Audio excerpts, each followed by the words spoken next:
Մարտիրոս Սարյանի ոչնչացրած կտավը, Այվազովսկու ոչ ծովային բնանկարը, Զորավար Անդրանիկի հայտնաբերված դիմանկարն ու այլ եզակի ցուցանմուշներ Հայաստանի ազգային պատկերասրահում բացված նոր ցուցահանդեսում։ Այցելուների համար բացահայտում են թանգարանային հետնաբեմը։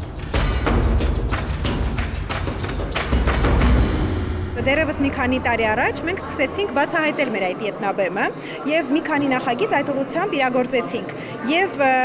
այս անգամ մենք որոշեցինք գնալ արդեն գիտահետազոտական մեր փուլի բացահայտման ուղղությամբ։ Բնականաբար տարիներ շարունակ, տասնյակ տարիներ շարունակ այստեղ մեր գիտնականները, արվեստաբանները ահռելի հետազոտական գործունեություն են ծավալել եւ բնականաբար բացահայտումներ միշտ եղել են։ Սակայն երբևէ բացահայտումը չի եղել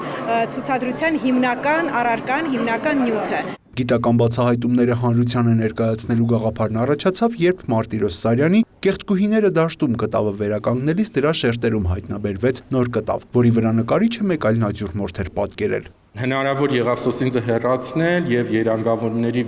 միջոցով ամբողջացնել այն պատկերը, այսինքն այդ պատկերի հատվածը, որը պահպանված էր։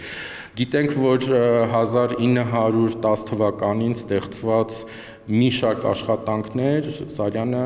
ոչնչացրել է, սա միակ գործը չէ, այնպես որ հնարավոր է, որ տարբեր աշխատանքների վերականգնման ընթացքում, թե ազգային պատկերասրահում պահվող, թե Մարտիրոս Սարյանի տուն-թանգարանում պահվող աշխատանքների վերականգնման ընթացքում ի հայտ գան այդ ոչնչացված գործերի այլ հատվածներ։ Նույն տրամաբանությամբ վերականգնողների խումբը երկրորդ կյանք է տվել Լևոն Քյուրքչյանի, Հակոբ Գյուրջյանի, Ալիս Բինեի, Լյուի Անկետենի, Դավիթ Շտերենբերգի եւ այլ հեղինակների հայտնի գործերին։ Դրանք եզակի նմուշներ են, այսինքն այլ աշխատանքներ տվյալ արվեստագետներից կարելի ասել թանգարանը չունի եւ դրանք շատ տարբեր են։ Յուրաքանչյուր աշխատանք անկախ նկարչի հայտնության մակարդակից կամ նույնիսկ գեղարվեստական նկրտումների մակարդակից շատ հետաքրքիր պատուհան է բացում դեպի իր ժամանակաշրջան, դեպի ինչ-որ մի պատմություն եւ շատ խորը կարելի է գնալ։ Պատկերասրահի ղեկավարի խոսքով բացահայտումներով լի ցուցահանդեսներ էլի կլինեն։ Թանգարանային աշխատանք բացահայտումներ շարքը շարունակական է դառնալու։ Արդեն որոշել են հաջորդ ցուցադրության թեման՝ արվեստի գործերի պահպանությունը արտակարգ իրավիճակներից հետո։ Յուրա Վահանյան, Հովհաննես Քյուրքչյան, լուրեր։